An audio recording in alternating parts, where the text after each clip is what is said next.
Welcome to Team Hurricane's Personal Leadership Stories. For the next few minutes, we're going to present some leadership moments that we have each encountered, and through these moments, and also feedback from team members, we have all grown in our leadership.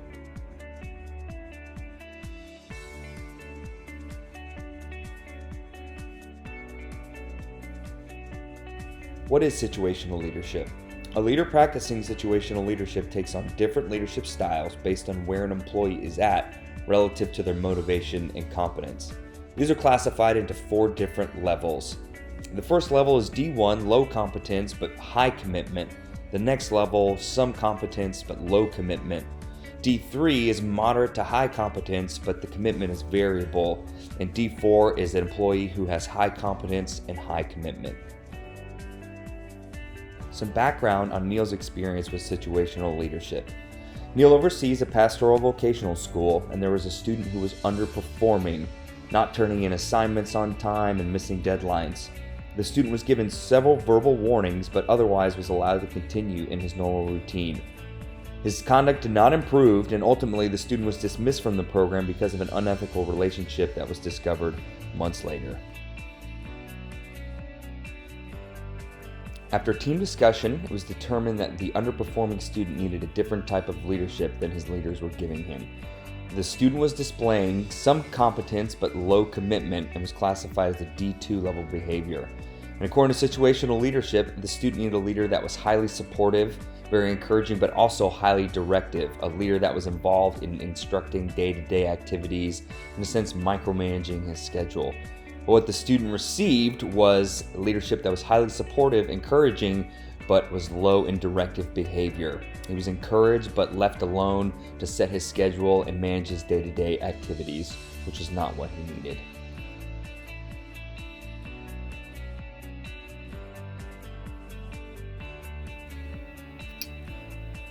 Taylor is currently an assistant volleyball coach at SHSU. Her story pertains to a situation last year. The situation: on November 1st, 2018, the Bearcat volleyball team played a regular season match that would determine if they would take first or second place. The team had a terrific week of practice. Players were in good spirits, they were healthy, game plan was transparent, and everyone was ready for the matchup. However, the Bearcats lost a 3-1 decision and the regular season title.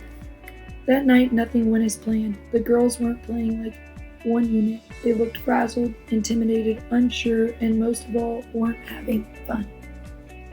However, the problem wasn't their play, but Coach Gray's timing of words after the match. The moment was too close to the players' hearts and too fresh to address the game in that specific manner. The response during the post-match meeting was the issue. Everyone was upset: coaches, players, parents, and the whole support staff. Coach Gray got onto the players and asked how could this happen. She asked them the following questions: were we intimidated? Was the scouting report too much? How did we break? How could we let this opportunity slip away? Coach Gray knew the girls didn't mean to intentionally play poorly, and they wanted to win just as badly as the coaches did. But that day taught Taylor that there are always 2 ways to handle any situation, and to carefully choose her words and leadership style.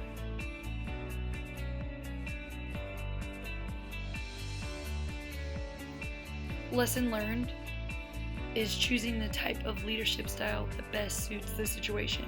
During the post-match meeting, Taylor was using the S1 directing approach when she should have used the S3 supporting approach.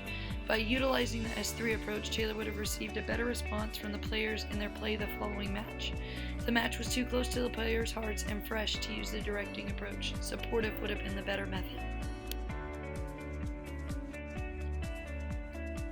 Taylor learned the following lessons: to choose her words wisely because they cannot be taken back. Never allow the situation to get the best of her. Implement the appropriate leadership style because it would create better response from the athletes.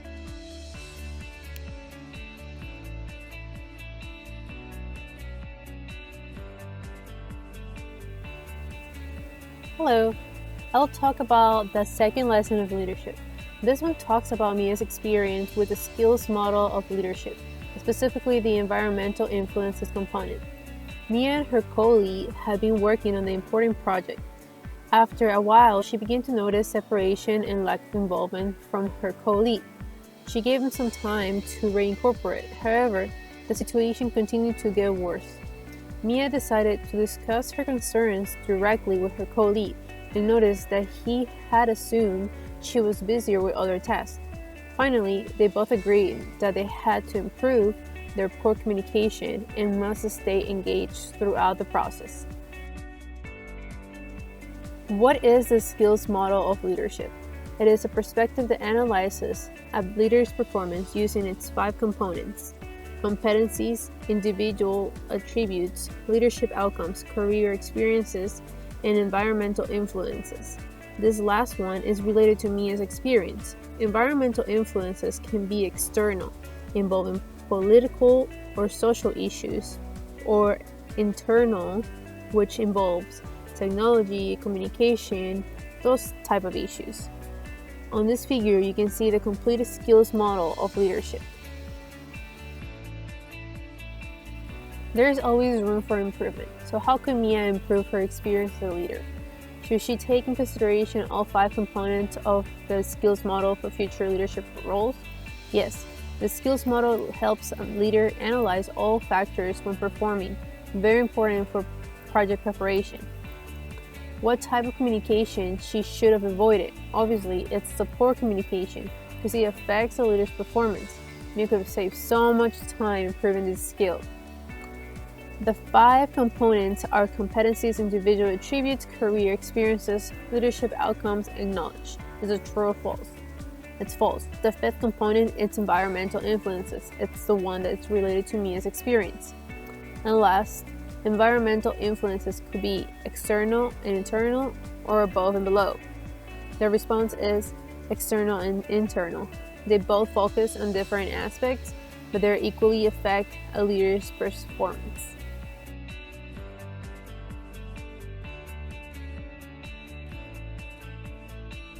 Bailey's troublesome leadership event. In this scenario, Bailey holds the role of a teller at a large, very busy local bank. She faces a dilemma where computer systems failed while supervisors were absent. She then decided to take action by instructing the other tellers on how to handle the situation. Bailey then received praise and constructive criticism. She was praised for her quick thinking, but the given criticism and the fact that she did not take every measure possible in contacting a supervisor. If she had not made the right decision, serious consequences could have occurred for the bank. After reflecting, she realized it is best to take time to consider all ramifications before making decisions. Bailey's teammates then provided a list of suggestions on how she could have handled the situation. Suggestion 1 would be to always send an email or text message to a supervisor before making any decisions. That way the burden is on them if there is no response. Suggestion 2 would be to propose ideas to supervisors for future improvement. Suggestion 3 is to follow through with the plan of action, but immediately send an email to a supervisor providing all information. And lastly, suggestion 4 is to bring light to the fact that no supervisors were present in an effort to prevent the situation from reoccurring. After giving consideration to the situation, Bailey and her teammates concluded that Mumford's problem-solving skills component would have aided Bailey in making a better decision. Problem-solving skills fall within the competency component of Mumford's skills-based leadership model. Down below, we see a highlighted checklist of what Bailey should have considered before making any decisions about moving forward with her plan of action during supervisor's absence. First, she should have the ability to solve this new and unusual problem. Secondly, she should understand her own leadership capacity. Next, she should consider all factors that could influence a solution. And lastly, she should generate a plan for the future to prevent this situation from reoccurring.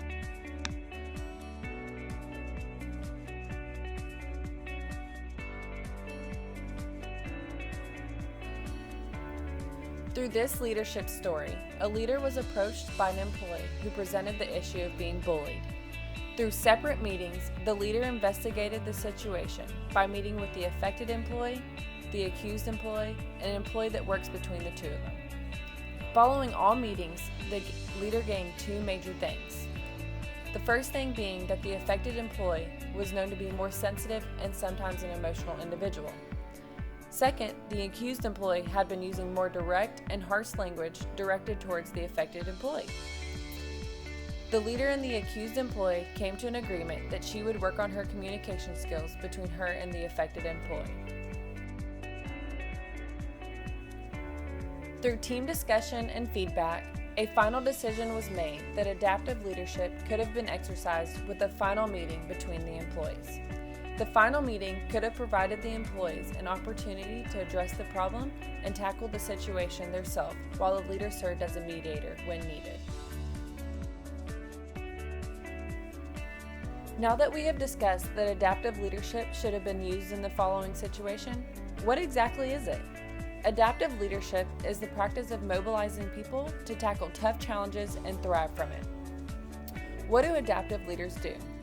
Well, they encourage and challenge others in facing difficult situations while allowing them to have the opportunity to learn ways to resolve changes such as attitudes, behaviors, and perceptions.